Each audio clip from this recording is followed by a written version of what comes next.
Assalamualaikum warahmatullahi wabarakatuh. Video kali ini saya akan membahas tentang resiko gagal bayar di aplikasi pinjaman online Adapundi. Adapundi tentu bukan rahasia umum lagi ya. Pasti kalian semua pasti tahu aplikasi yang namanya Adapundi ini. Nah, Adapundi ini merupakan salah satu aplikasi pinjaman online legal yang resmi OJK, di mana jika kalian telat bayar atau gagal bayar, kalian akan mendapatkan beberapa resiko tertentu. Pada umumnya, semua aplikasi pinjaman online yang legal mempunyai resiko yang sama. Tapi biasanya ada ciri-ciri dan ada SOP tertentu dari masing-masing aplikasi pinjaman online tersebut. Nah, di video kali ini saya akan menjelaskan khusus spesifik tentang Adapundi ya teman-teman. Jika kalian mulai telat bayar atau gagal bayar di Adapundi, yang pertama kalian pasti akan masuk ke daftar gagal bayar atau nasabah gagal bayar yang ada di Adapundi. Jadi mereka mempunyai data tersendiri dan kalian akan masuk di golongan orang-orang yang beresiko telat bayar tersebut. Mana jika kalian sudah masuk ke sini, kalian akan berurusan dengan debt collector. Ya, ada yang namanya field collector, ada yang namanya debt collector. Tapi pertama-tama kalian pasti akan berurusan dengan debt collector, yaitu orang-orang yang nelponin kalian, yang WA-in kalian, yang nagih kalian secara online, secara virtual ya teman-teman. Tapi kalau field collection, ini adalah orang-orang yang menagih kalian secara datang langsung, secara offline. Tapi pertanyaannya, apakah Adapundi ada DC lapangannya? Yuk kita akan bahas. Ketika kalian mulai telat bayar di aplikasi pinjaman online Adapundi, biasanya selang waktu 3 hari kalian akan menerima warning letter atau surat peringatan. Biasanya ketika lewat 3 hari dari grace period, tim penagih akan mulai bekerja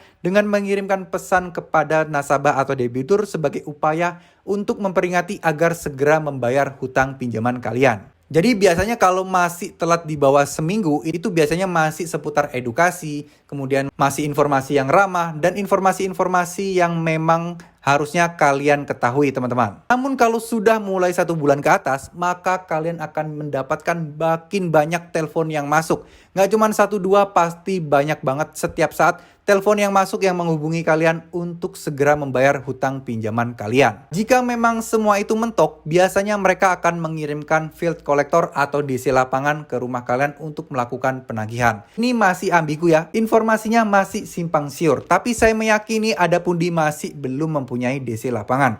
Bayangkan saja, di daerah Jakarta Barat sudah telat lebih dari 9 bulan, tapi belum didatengin DC dengan nominal 1.200.000 hutangnya. Ini kan menunjukkan bahwa Adapundi masih belum ada DC lapangannya.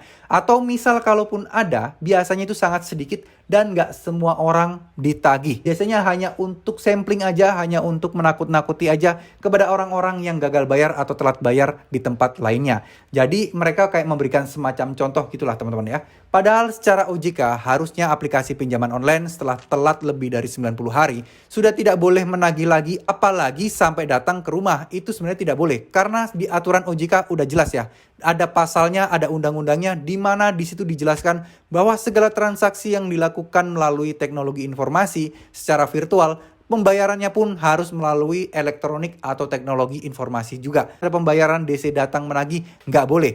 Harus benar-benar transaksi melalui elektronik sebagaimana kalian menerima duitnya sebelumnya. Jadi kalau misalnya aturan dari OJK itu biasanya pakai escort account atau virtual account. Jadi nggak boleh secara langsung didatengin DC dan teman-teman harus membayar, itu nggak boleh teman-teman ya. Selanjutnya, masalah terakhir adalah dilaporkan ke BI Checking atau mungkin bisa dengan kata lain blacklist BI Checking serta slik OJK kalian itu jadi kredit macet. Nah, ini sebenarnya masalah yang terberat di situ. Kenapa? Karena kalian akan bersih datanya jika teman-teman semua ini harus melunasi hutang pinjamannya. Tapi kalau enggak, ini nggak bakal bisa bersih teman-teman. Itulah yang menyebabkan ini menjadi terberat karena selamanya kalian tidak akan bisa pinjam atau mungkin kredit mau rumah, kredit mobil di tempat lainnya, di tempat manapun, karena slik OJK kalian itu statusnya adalah kredit macet atau bermasalah. Jadi nggak ada unsur pidana, sekali lagi kalau ditakut-takutin masalah penggelapan dana, ditakut-takutin akan dibawa ke jalur hukum, kalian lupakan karena itu nggak bakal terjadi teman-teman.